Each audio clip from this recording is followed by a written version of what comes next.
Give it a guess. Huh? Correct, Janet. Thank you.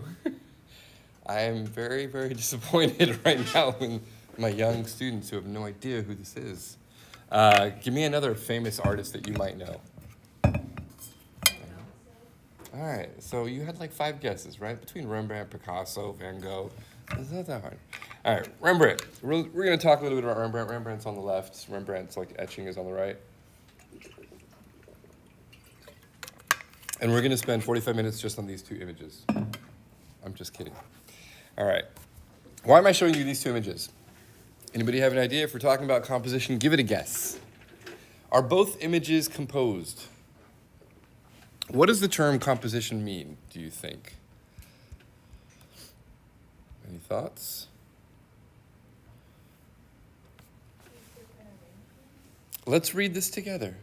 Who wants to read? Anybody? Anybody? You want me to read? Sydney, I have a feeling you can read loudly. You want to read this for me? Thanks. Composition is the placement or arrangement of visual elements or ingredients in a work of art or a photograph as distinct from the subject of a work, aka visual control of your audience. All right. So it's the placement or arrangement of visual elements, right? That's the first thing I always want to kind of think of when I'm thinking about composition, that I have control, right? And as an artist, I think we forget that there are a lot of different ways that we can make a statement about who we are and about what we're trying to say in an image.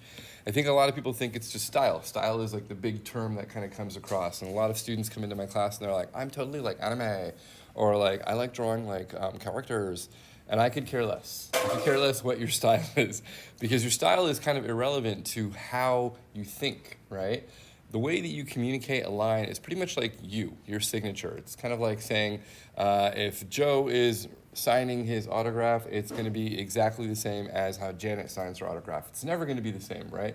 Because we have a way of kind of communicating those lines that are individual to us. So your style is just who you are as an individual.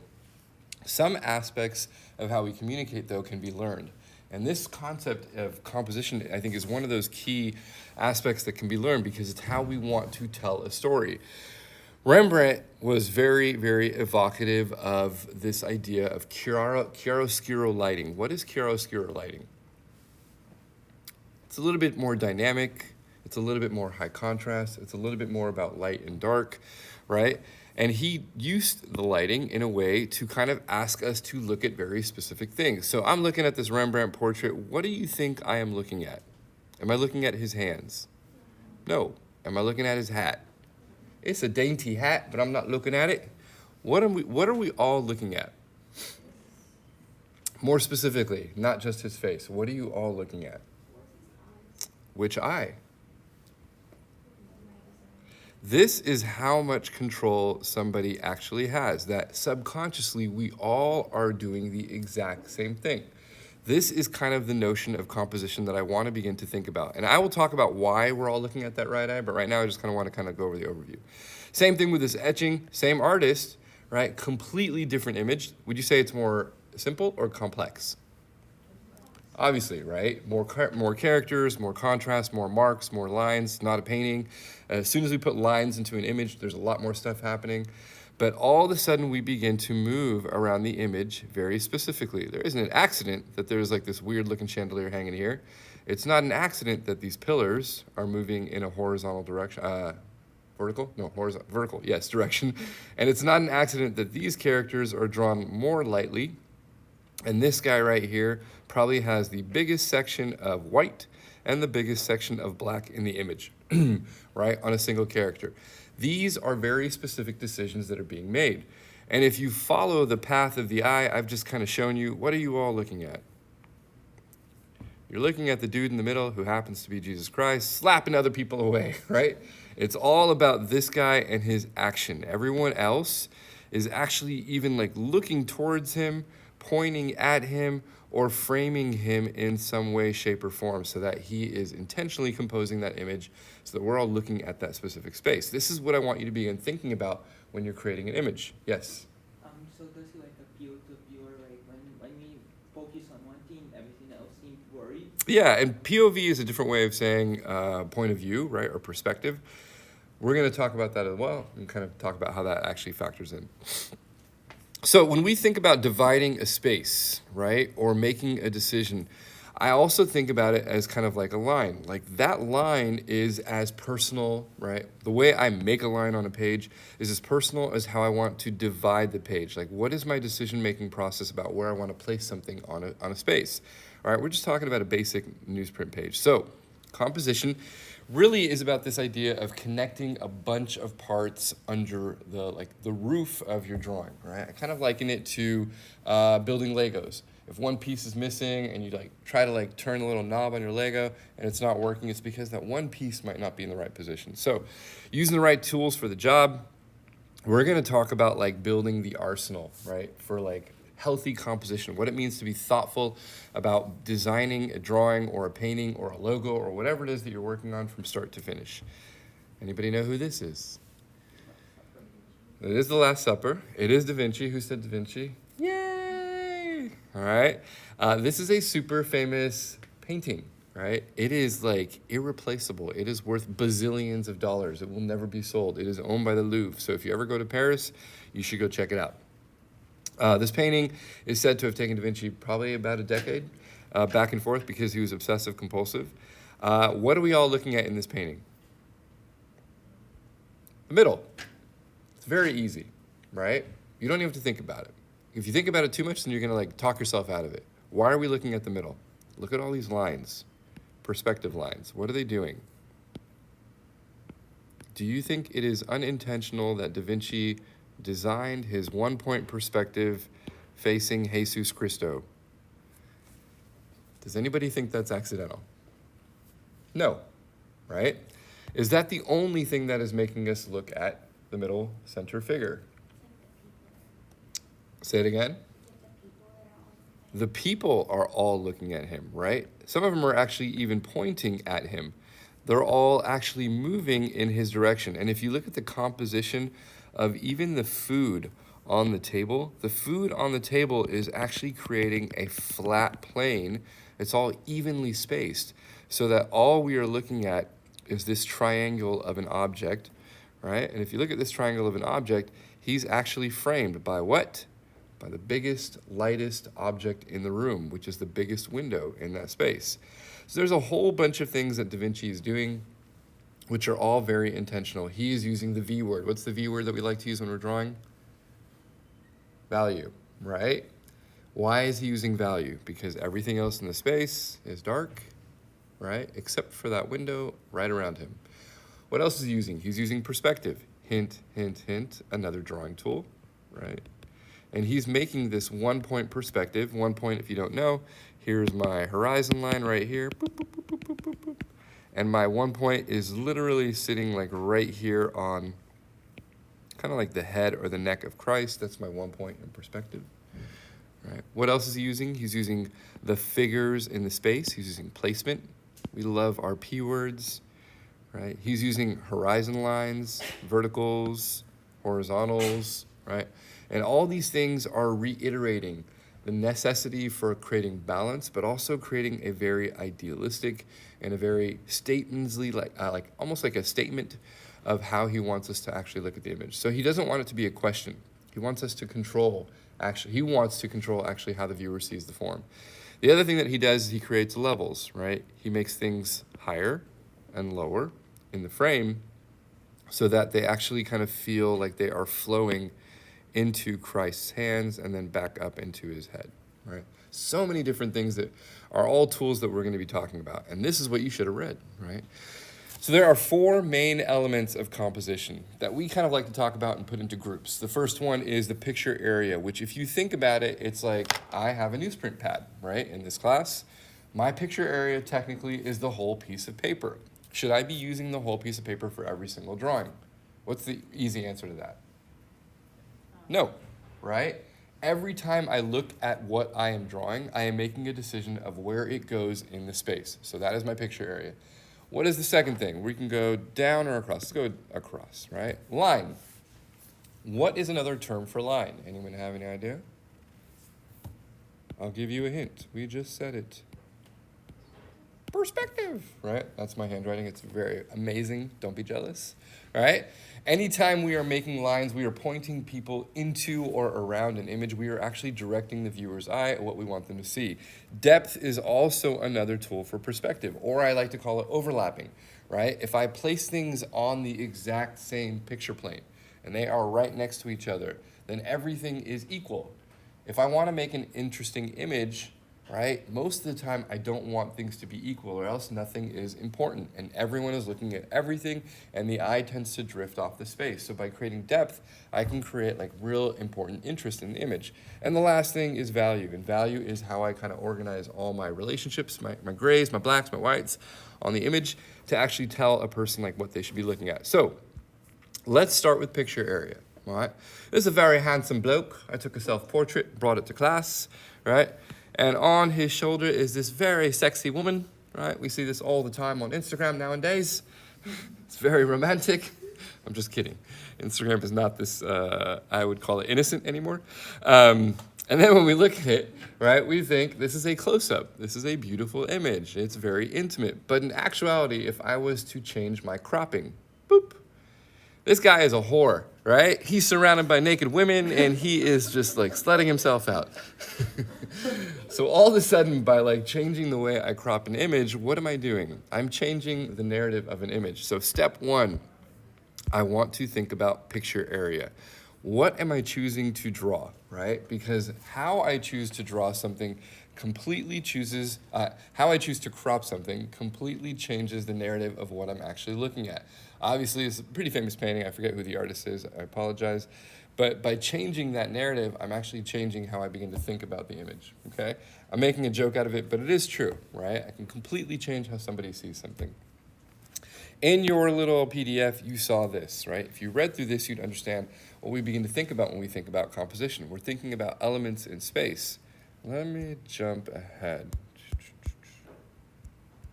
to, all right. I'm gonna go back.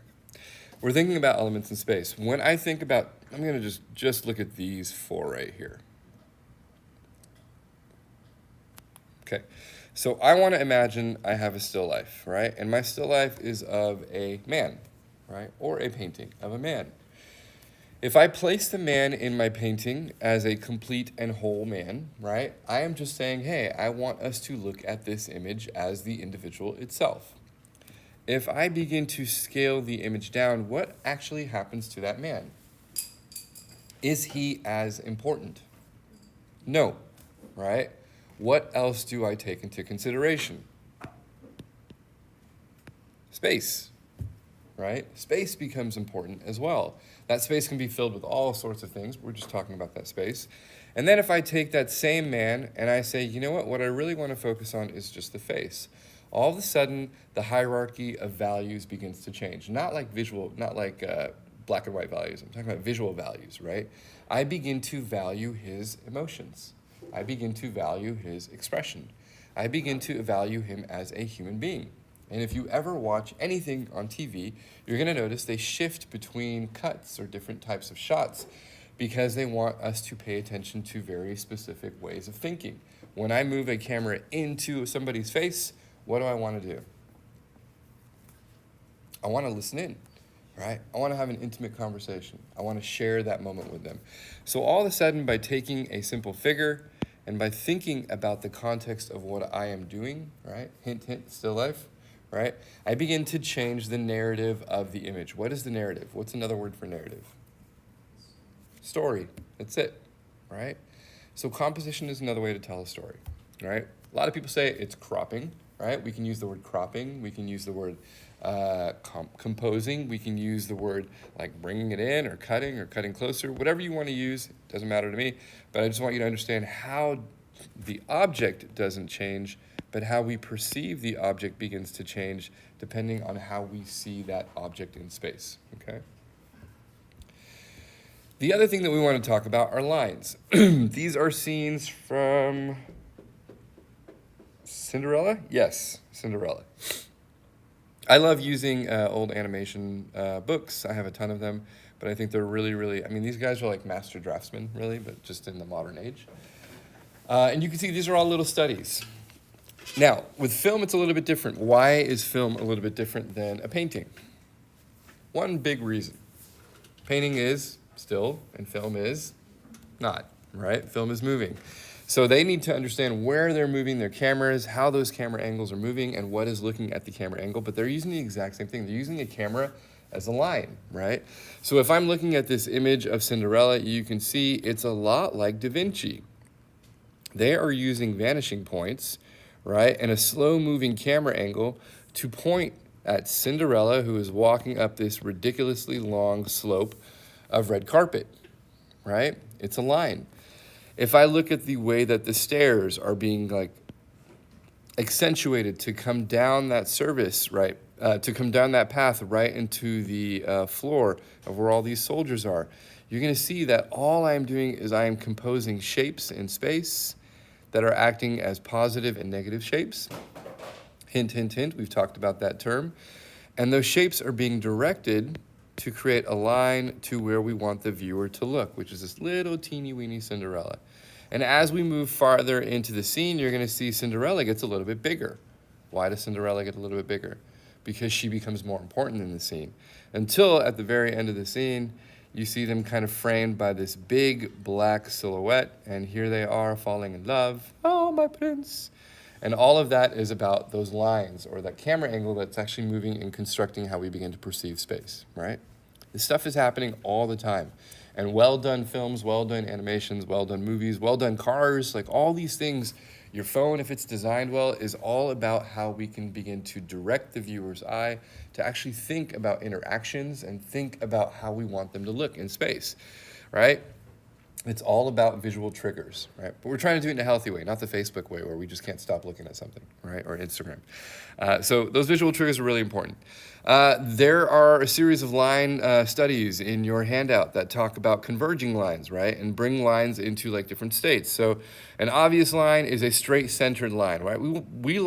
I like to see things that aren't as obvious sometimes because I think they create more interest, but sometimes it's really important to just kind of throw something right smack in the middle and say, hey, this is what I want you to look at. But if you shift the line over, right, and still have a high contrasting object in space and then create a horizontal line, right? If you actually think about this visually, what's happening with your eye is traveling into the image, right? It is saying, hey, I don't want to go past these clouds. The clouds are acting as a what? Kind of like a block, like a visual stop. And then those clouds will actually bring the eye back to the center of focus, right? Which is that little church. Even in a simple study, we can begin to manipulate how we see things in space. Who's going to know whether or not I'm drawing the clouds that I actually see? But if I want clouds to interact compositionally, right, I can begin to become more intentional with how I think about composing things in space. It's not always about recording information. As artists, you have to make decisions, right? We all agree? All right? All right. Especially you people, you're all intelligent and smart. Maybe not all of you, but most of you. We want to make sure that you're utilizing those brains, okay? If you want to create interest, and I start to create lines that have a little bit more complexity, what do you think happens to our eye path versus a straight line versus a complex, with a straight line versus a complex line? What do you think happens? I'll give you a hint. Does our eye move faster or slower? Slower. So if I have a really complicated painting that is like 12 by 12 feet, and I want people to take their time, I'm going to create more complex images so that people stand in front of that painting so that they are actually taking all that information in. But all these complex images are still doing the exact same thing that, say, this line is doing. They're doing it in a way that's a little bit more subtle, a little bit more nuanced, right? A little bit more sophisticated, literally a little bit more complex. Right, and then we can do the thing where we just kind of like frame everything with horizontals and verticals. And what you're doing is creating a small painting in the middle of a big painting, and we are creating like double or triple frames, right? You're just taking a square and a square and a square and squeezing that eye so that it begins to kind of look into that scene. Does that make sense, everyone? Lots of ways to do this, but we are always talking about the same exact thing, which is how are we moving the viewer through the image using line, right? Another way of thinking about line is perspective, right? Because literally, if I look at these images, what's happening to the road. It is moving what's the word? In the distance, I was looking for the word the distance, into a vanishing point where it's actually going away in space. Yes. So even though we're using Wi-Fi from real life, we're still manipulating the image. For sure, I hope so. Yeah, most people when they're out. I mean, if you go to Laguna, right, and you'll like go to any like right next to the Laguna Art Museum, there's always like people posted up painting, right? If they are good plein air painters, right, which is somebody who's painting what they see, they should be taking what they see and making observations and changing those observations based on what looks best for the little painting, right? So they're studying quick compositional tools. That's kind of like what the key for plein air painting is. If you're just painting everything that you see, you're going to keep on repainting and repainting and repainting because waves are going to be changing and sky is going to be moving. So you're always making decisions based on composition. Yeah. Rather what the artist wants to communicate. Yeah, you're always trying to communicate, all right? All right, so if I'm looking at a monochromatic image or a fully chromatic image, the thing that I am thinking about in the back of my head is this notion of value, right? And what can value do? Well, value can make an image isolated in space, right? It can make it very dull, but we can also use value as a way to frame things and look at things that are of interest. And by organizing value into large or small sections of black, gray, or white, we are actually building a comprehensive vocabulary of support. I like to consider value as the supporting tool to my line drawing, to my study, to my perspective, but it's kind of like the final stamp on the drawing, right? And value, when I'm talking about value, for those of you that are in my design class, you know that I'm not only talking about black and white, but I'm also talking about what? Color. Color is not absent of value. So either of those things plays a really important role in how I think about image making, okay? So value is a way to support those concepts. So when I think about basic thinking, right, of composition, I am thinking about this notion of how do I want to organize my picture? That takes all that stuff that we just talked about and it breaks it down to the most important concept. So I could have like, hey, I like this image because it's just so simple. It reminds me of when I was a kid and we used to cut out like little images and place them on a page. But you're thinking about these cutouts. You're thinking about how I want to organize them. The one thing that you can't do with the cutouts really because they're already cut out is make them smaller or bigger. So it is also about changing the size and the size relationships and building a hierarchy to your image, right? That's really what we're trying to do when we're placing images in space. What am I trying to say and how am I trying to say it? I had a teacher who once told me that this concept of the hook. And I like the notion of the hook. If you don't know, like I worked in film for almost 10 years. So we use this notion a lot. And that is basically like, how are we trying to capture the viewer and how do we keep them like kind of caught in the image or in the scene? Much harder to do with a flat, non-moving, non-speaking, no audio, no music shot than it is with something that's happening on screen because you have all these supporting tools like lighting, camera movement, and music, audio. But this is a Henry Tanner. And you can see that everyone is going to gravitate towards Lazarus's head that's being held up here when he wakes back up from the tomb because not only of color, but also of value. So the hook is actually creating a very specific shape. And this is something that I'm going to be talking about, that there are shapes that are designed into really succinct compositions. You can see how the shape is almost elliptical. So my hook is moving the eye around in a very elliptical pattern. I made it in the trapezoid. That was back in the day. I think either of those will work. Okay. Another hook, Caravaggio. If you don't know him, you should, right? If I look at Caravaggio, he's drawing Peter's arms right here, goes up into the buttocks of the horse, comes back into the head of this little guy, goes right back down the horse, comes right back down his arm, and right back down into his head. We know that there's a very specific ellipse of traveling value that's happening around this image, even though this image is a really, really kind of like, sadistic image, I would say, because this guy back here is basically asking the horse to do what? Anyone know? Step on him, right? He wants him to smash his face. But Caravaggio is doing it using values, right? And if you blur these values up, you're going to actually see how those values will actually look elliptical in space, okay? Degas, same exact thing. I love Degas. I love his pastels. You've ever seen them in person? He is like a master of composition. He uses these repeating shapes, but also if you look at the hair, what else do you see? There is a triangle. So I will tell you, if you think about composition, composition usually falls into three basic categories of shapes, right? I can usually use triangles, circles, or ellipses of some sort, and some sort of trapezoidal shape like a square or something like that to actually organize how the eye begins to move across the image. So if I'm thinking about the hook, what's another word of describing the hook, or another way? It is my eye path, right? Or the path of the eye, right? It is how I am taking the viewer from one point in the picture, right, and moving it across to another point in the picture. And I am doing this very intentionally with the arms because I want to show you how many paths Degas has created in this image, right? There are multiple overlapping ways of him kind of like insisting that the viewer stays within the picture frame and doesn't do what? What does he not want the eye to do? He doesn't want the eye to leave, right? He wants you to stay within that piece.